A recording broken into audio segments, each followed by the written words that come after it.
అందరికీ నమస్తే అండి. జీఎస్టీ సంస్కరణ నేపథ్యంలో ఈ నెల 22వ తేదీ నుంచి కూడా ఆల్మోస్ట్ మధ్య తరగతి వాళ్ళకి భారీగా ఉపశమనం లభించబోతుంది. నిత్యావసరాలు మొదలుకొని అలాగే పిల్లలు చదువుకునే మనం ఆ వస్తువులు మొదలుకొని అంటే బుక్స్, నోట్బుక్స్, పెన్సిళ్ళు, ఎరేజర్లు, షార్ప్నర్లు వాటివి మొదలుకొని అలాగే స్పోర్ట్స్ ఎక్విప్మెంట్స్ మొదలుకొని రెడీమేడ్ దుస్తులు, కార్లు, బైకులు అన్నిటి మీద కూడా జీఎస్టీ తగ్గింది. దాదాపుగా మనం దైనందిన జీవితంలో వాడే 95% ఆఫ్ ప్రొడక్ట్స్ వస్తువుల మీద జీఎస్టీ తగ్గింది. కొన్నిటి మీద భారీగా తగ్గింది, కొన్నిటి మీద స్వల్పంగా అయినా తగ్గింది. సో ఓవరాల్గా 28% స్లాబ్లో ఉన్న 90% వస్తువులను 18%కి తెచ్చారు. 18% అండ్ 12% స్లాబ్లో ఉన్న 85% వస్తువులను 5%కి తీసుకొచ్చారు.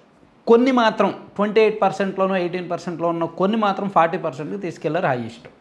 సో ఈ జిఎస్టీ సంస్కరణ దేశవ్యాప్తంగా కూడా సుమారుగా ఒక 30 కోట్ల మందికి ఉపయోగం కలగబోతోంది దేశవ్యాప్తంగా.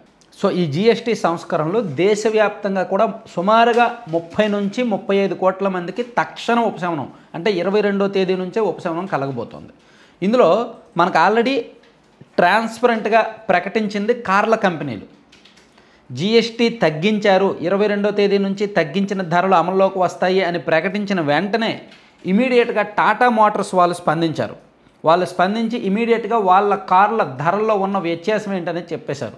Tata Tiago 75,000, Tigger 80,000, ఆల్ట్రాజ్ 1,10,000, punch 85,000, Nexon 1,55,000, curve 65,000, Harrier 1,40,000, safari 1,45,000. అంటే ఓవరాల్గా 75,000 నుంచి 65,000 నుంచి 1,55,000 వరకు టాటా కార్ల మీద రేట్లు తగ్గిస్తాము అని టాటా సంస్థ ప్రకటించింది. సో వాళ్ళు ప్రకటించిన నెక్స్ట్ డే మిగిలిన కంపెనీలు కూడా ప్రకటించాయి, మేము కూడా కార్ల ధరను తగ్గిస్తున్నామని. ఉదాహరణకి మహీంద్రా వాళ్ళు XUV 3XO డీజిల్ వెహికల్ అయితే 1,56,000 తగ్గించబోతున్నారు. అలాగే Scorpio 1,45,000, XUV 700 1,43,000, XUV 3XO petrol 1,40,000, Thar 2WD diesel 1,35,000, Thar Roxx 1,33,000, Bolero Neo 1,27,000, Thar 4WD diesel 1,01,000, Scorpio Classic 1,01,000, 1,01,000. So ఇవన్నీ కూడా మహీంద్రా వెహికల్స్. అలాగే టొయోటా నుంచి కూడా ఫార్చ్యూనర్ అయితే highest 3,49,000, Legender 3,34,000, welfare 2,78,000, హైలెక్స్ 2,52,000, కిస్టా 1,80,000, Hycross 1,15,000, Taisor 1,11,000, కామ్రీ 1,01,000, Glanza 85,300, Hyryder 65,400, రూమియన్ 48,700 తగ్గించబోతున్నారు.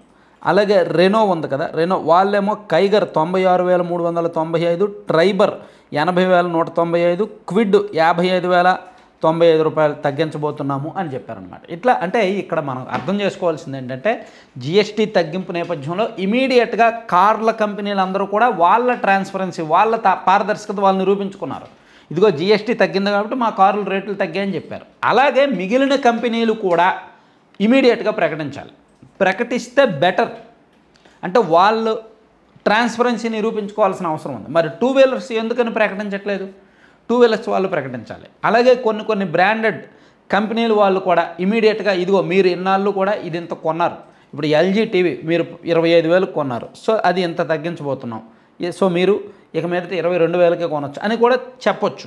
అంటే జిఎస్టీ మార్పుల కారణంగా మధ్యతరగతి వాళ్ళు ఇంతకుముందు గతంలో 22వ తేదీకి ముందు ఎంత రేటు ఉండేది, 22వ తేదీ తర్వాత ఎంత రేటు ఉండబోతోంది, ఎంత తగ్గింపు ఉండబోతోంది అనేది సామాన్య పౌరుడికి అర్థమయ్యేలా తెలిస్తే ఆ జిఎస్టీ సంస్కరణల ఫలితం వాళ్ళకి తెలుస్తుంది.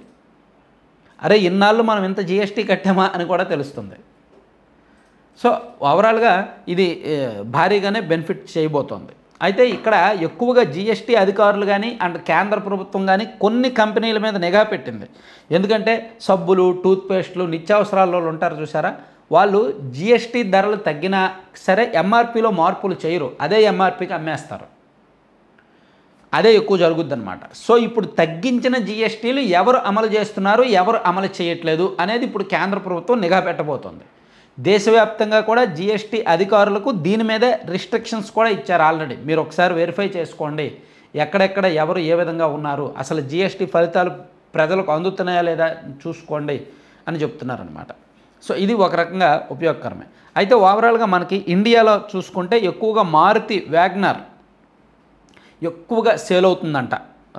సంవత్సరానికి దాదాపుగా 1,98,000 కార్లు. అలాగే Tata Punch next highest sale అయ్యే కారు 1,96,000 కార్లు. అలాగే తర్వాత హ్యూండై క్రెటా 1,94,000. అలాగే Maruti Ertiga 1,90,000, Maruti Brezza. So ఇప్పుడు మనకి టాటా వాళ్ళు ప్రకటించారు, మహీంద్రా వాళ్ళు ప్రకటించారు, అండ్ రైనో వాళ్ళు ప్రకటించారు. కానీ ఇంకా హ్యూండై అండ్ మారుతి వాళ్ళు అఫీషియల్గా ఎంతెంత తగ్గింపు అనేది ప్రకటించలేదు. మేబీ 10% తేడా ఉంటుంది అంతే. సో అట్లా కార్లు అయితే ఇమీడియట్గా ఎఫెక్ట్ మనకు కనిపిస్తోంది. మిగిలినవి కూడా లెక్కలు చెప్తారా లేదా తగ్గిస్తారా లేదా వీటిని ప్రజలకు మేలు చేస్తారా లేదని చూడాల్సి ఉంది. Thank you.